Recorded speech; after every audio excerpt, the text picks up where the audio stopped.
How does it feel to be in business with Aventurine? I bet you're not used to it.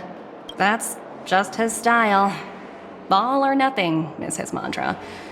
He's always cozying up to his clients while egging them on to undertake some dangerous assignment with him. But everyone has their merits, so I won't comment further. But Aventurine's luck has always been good. He's always closed all his cases without a hitch and basically never lost a gamble. Which is why, on the issue of retaking Penacony, I'm watching with keen interest. Of course. It's business after all. What's important is where you're seated at the table. As for the two cases, apologies, but I don't have much info on them either. All I can do is ask you to keep digging for more details.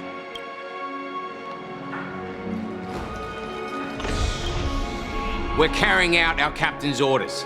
What do you want? We made a mistake last time, and we're working hard to rectify it now. We don't have time for anything else. Surveilling the IPC executive Topaz, ensuring that she stays put at the Reverie Hotel during her time on Penacony. We've got the right one this time. So that's it. They were the pair who were after Firefly at the time.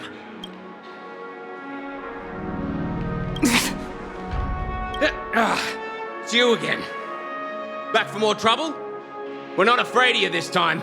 Well, spit it out. Stop bothering us if you've nothing important. So you know each other. Why do you keep running into people you've beaten up before?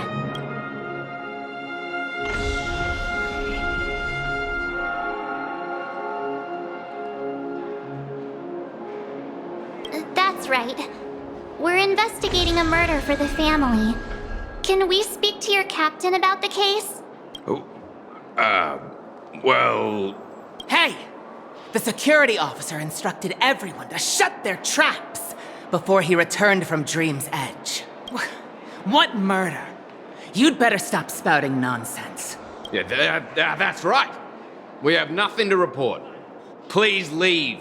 Looks like they're not going to cooperate. But they did at least tell us that the captain is at Dream's Edge. Why don't we just look for the security officer then? It's probably Gallagher, the one he mentioned, right?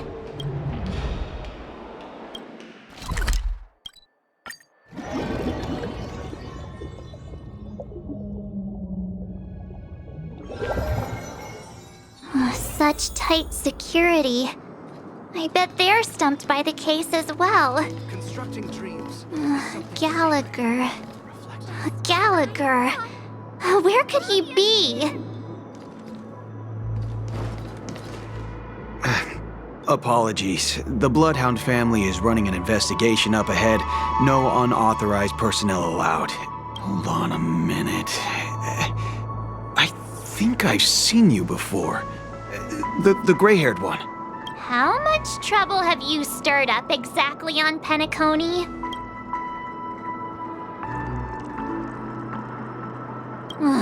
You think you look alike? Wait, are you for real? Not possible. It was you the last time, yelling about some clockwork friendship while beating me up with that silver-haired girl. I'm not letting you get by this time. Please leave, or I'll have to get on my knees and beg you. Huh? What kind of heinous crime have you committed now? Hold on, sir. We have documents authorized by the family that would aid your investigation. If it wouldn't trouble you, could we see this Mr. Gallagher? Who exactly is this Gallagher you keep talking about? There's been a few people mentioning this name. Even the one with the gray hair. He didn't send you all here? It was the security officer who dispatched us. That's all I can divulge. He'll do. He's the one we've been looking for. Sorry, no can do. The boss said that since it's a matter of the family's reputation, no one's allowed through. Everyone, please leave. There's really no need for us to make things difficult for each other, right? We're really sorry for troubling you. Let's think of another way. Another way. That's it! Didn't they say something about that? What was it? Clockwork? That got this guy to change his mind. Can you perform it again? That, clocky magic.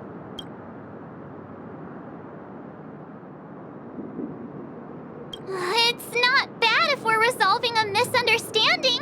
Please? Sorry, no can do. The boss said that since it's a matter of the families, everyone, please leave.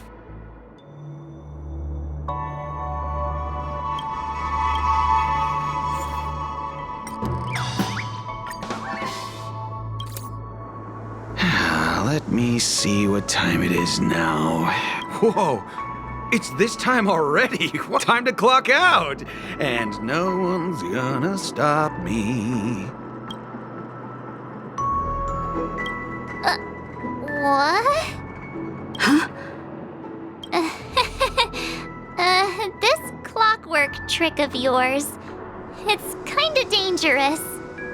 At least he won't be getting in our way again. Let's go find that Gallagher and ask him the intricacies of the case. I was wondering what all the commotion was. Huh. Oh, it's you guys. Welcome. Since you made it here, what can I do for you? Hello, Mr. Gallagher, sir. Judging from your tone, it sounds like you were expecting us. Miss Himiko, you're too polite. There's no need to call me sir. Mr. Gallagher, you even know my name. Of course I do. You folks are from the legendary Astral Express and honorable guests of the Watchmaker. I had an encounter with this gentleman in the Golden Hour. I remember that little silver-haired girl was there too. I'm sorry for what happened to that kid. This is also the reason why we've come to visit you, Mr. Gallagher. The Express can't just overlook the death of that child. So we've decided to help the family get to the bottom of it, in the hopes of getting justice for her. The Nameless involved with the family. What an unpredictable twist of fate. Why? What's wrong with the family? It's nothing. On Penacony, everyone loves the family. No matter how much one resists the beautiful dream, when the time comes, they too will find it hard to let go. Who wants to leave a warm nest? Just idiots, little kids, and inebriated fools. Mr. Gallagher seems to be getting at something. You got it wrong. I'm not. You want to discuss the case? Sure, come with me. This is not a good place to talk. Let's go elsewhere.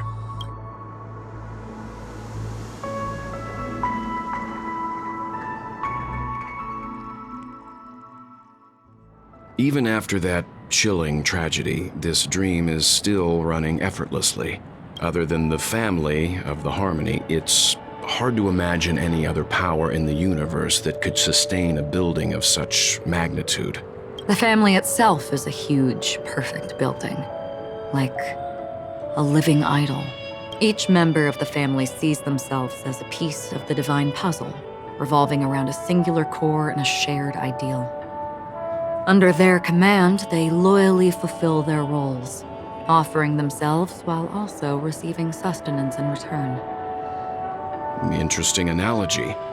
Perhaps that's why Penacony's beautiful dream has persisted for so long. But the human body has its limits, and so does the divine's. That doesn't sound like the kind of comment a Galaxy Ranger would make. Just pointing out the facts. Mr. Yang will definitely have a better sense of what's going on than I do. Why do you say that, Miss Acheron? The beautiful dream is crumbling. But not because of a particular eon, a particular faction, or a particular visitor. Its collapse stems from a certain inevitability of human nature. The family refuses to acknowledge this, and it has ultimately backfired and become a catalyst. As people immerse their souls in the dreamscape, where consequences and pain cease to exist, and only ease and pleasure prevail, they draw closer and closer to necrosis. Regardless of the perceived bliss, death looms as the inevitable conclusion. Also, this necrosis will diffuse and spread. One piece of the puzzle's mutation will eventually cause the entire building to shake, break, and crumble.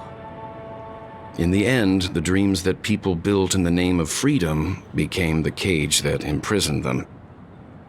I'm sure you've gained a lot from this trip, Miss Acheron. Are you willing to share your findings with me? Of course. That's if I remember.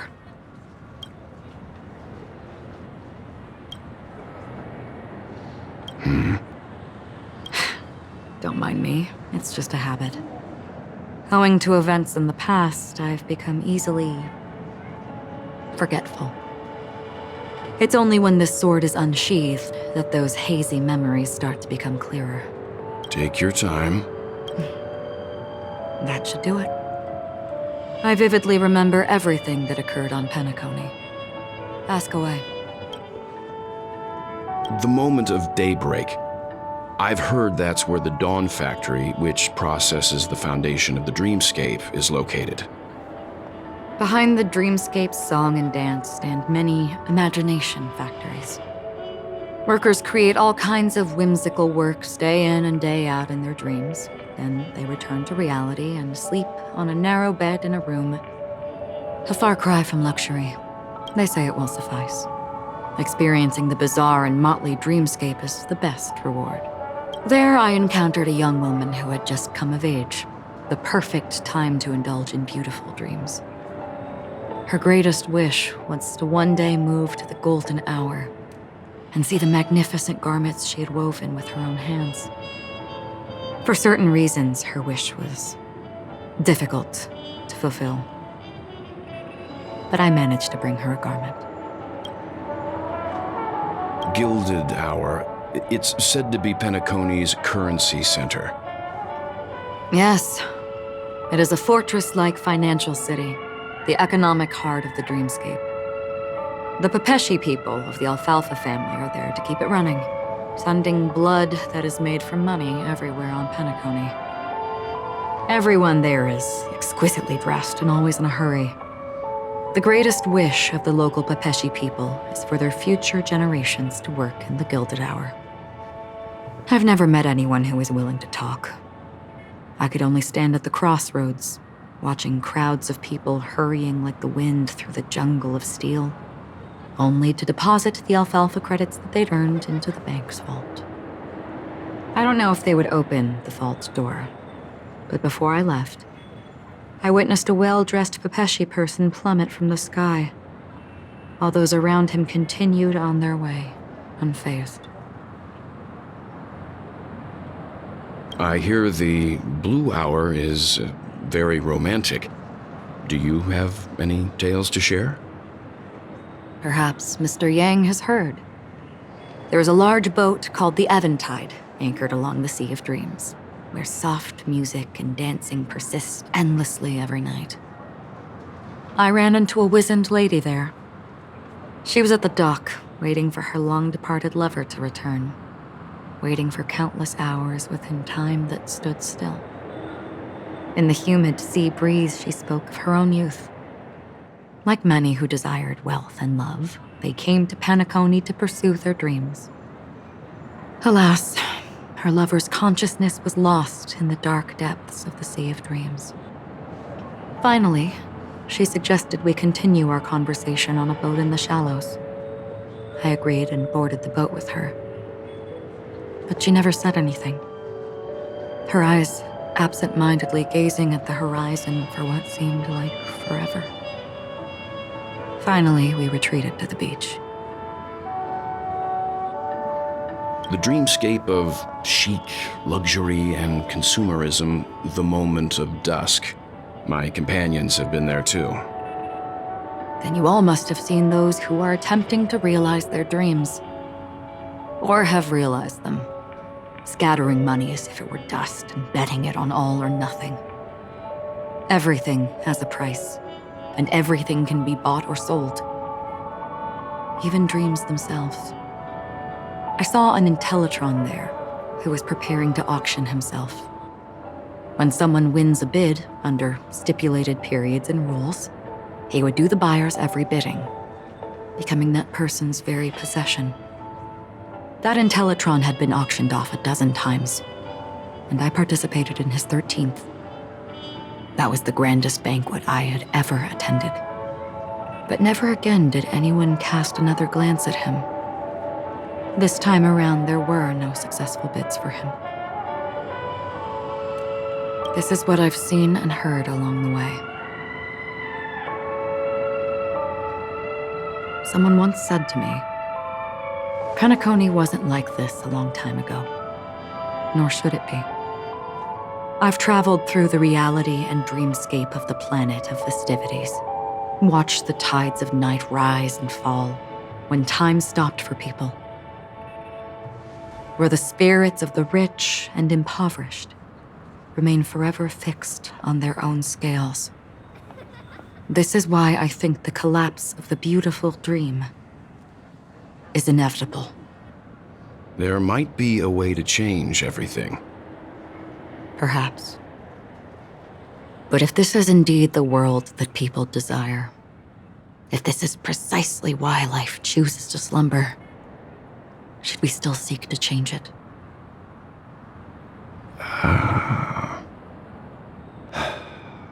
Miss Acheron, now it's my turn to share a story with you. There was a man from my homeland who, at a time when the world was grappling with deep, unhealable pain, made a choice. He wove together the dreams of everyone in the world, linking people's dreamscapes, and shouldered this burden himself.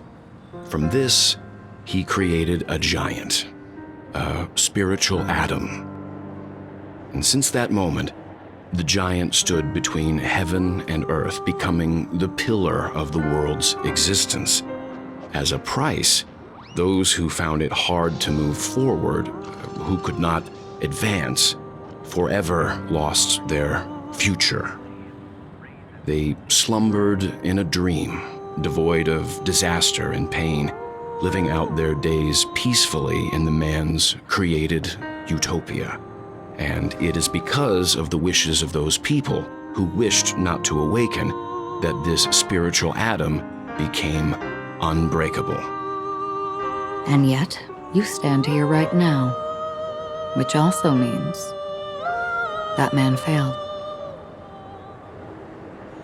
Because people must always move towards the future. Even if human weaknesses make them pause when they truly cannot move forward, humanity will eventually seek a way to save itself. And that man, he was never a failure. Like everyone in that world, he etched the possibilities of human nature into his heart. He was the sun chaser of legend, soaring towards the sky and embracing his final victory with his fall. He ascended to heights uncharted, only to come face to face with the sun, a place not visited by anyone before. His wings would melt because of it, only for him to fall into the sea. And after that, countless others would surpass him, soaring to even greater heights. A fitting metaphor for the Nameless's trailblazing spirit. Thank you, Mr. Yang. I know what you wish to confirm. The universe has innumerable similar, yet different worlds. In these worlds, there are innumerable people who look alike, yet don't. I, too, have embarked on journeys, encountering old friends with familiar faces on different worlds, witnessing their destinies follow paths similar to mine. So I will tell you, even if not completely similar, the story you just told, it overlaps with my past, and within that abyssal dream, I ended that man's life, alone.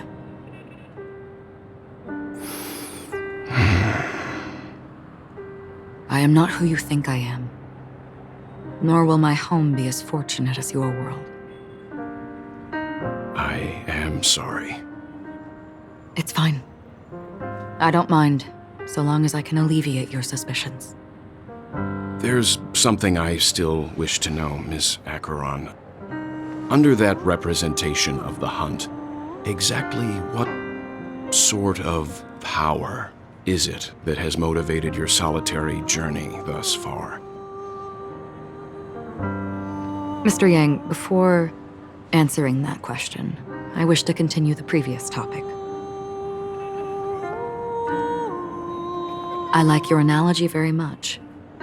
Indeed, birds are born to fly. But in a distant past, their ancestors could only gaze at the sky in envy. They saw that faraway ray of light from above the heavens, piercing through the clouds and blanketing the earth. And so, time and time again, generation after generation, the birds spread their wings and took to the sky, attempting to touch its ceiling, all because the sun was there. Then, what if the last bird finally soars into the sky, only to realize that the end of the light is not the sun, but darkness? Then why, exactly, do we even walk towards the light?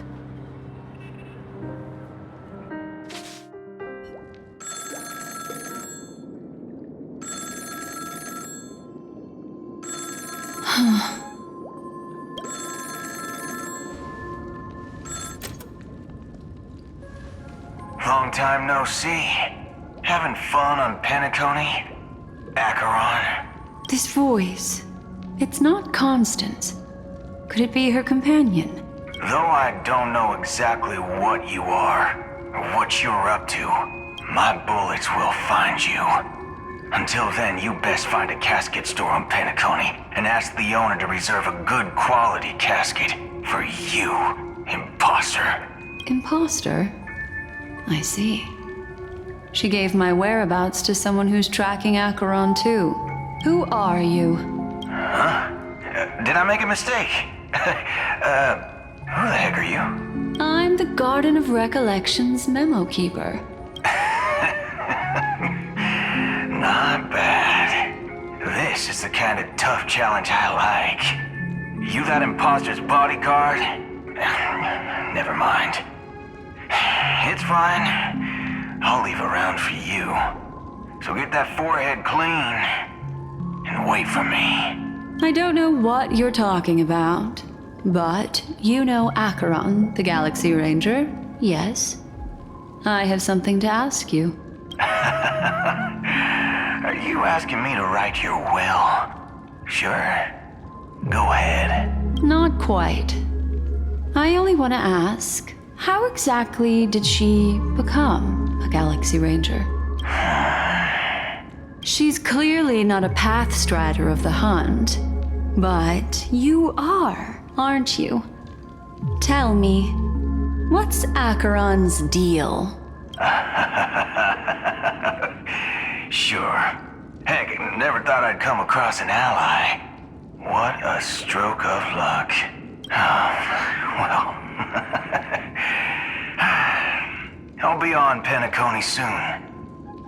Memo keeper, go buy a bottle of Asdana's white oak and warm it up. And I'll raise a glass to you. That lady's passed. Well, nobody knows. But if all you want is a simple answer, sure, you best get a chair and take a seat. That woman, named Acheron, is an emanator who should not exist.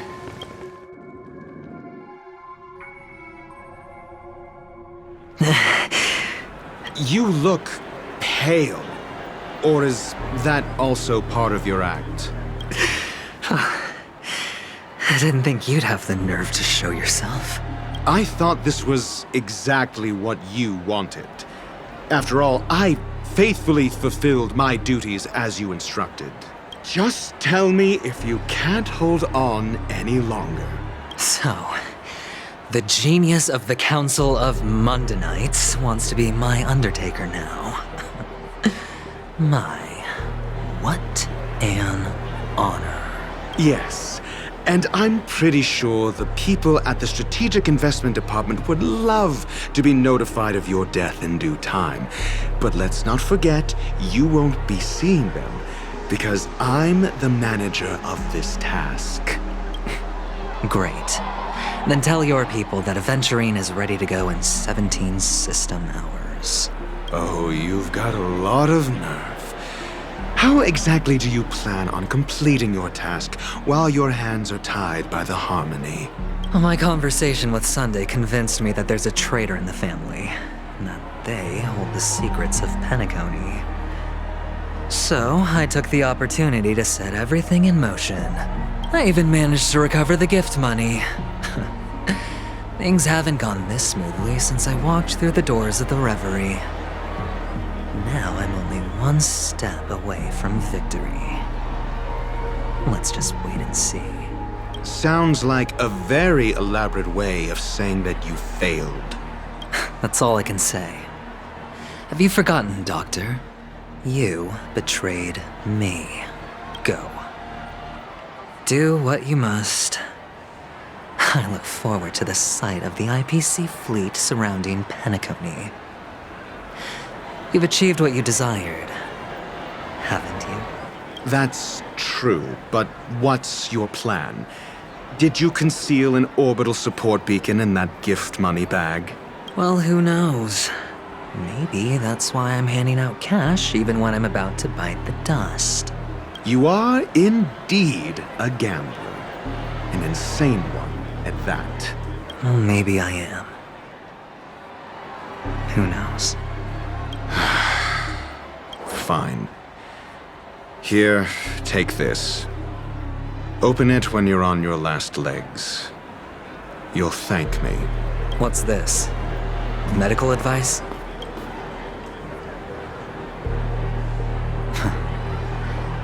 You catch on pretty fast, Doctor.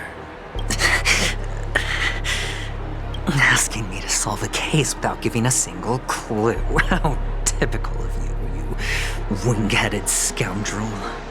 But the way you're all on edge about that stowaway, it's just as I guessed it would be. As for now, let the rain of wealth from the IPC fall evenly on everyone.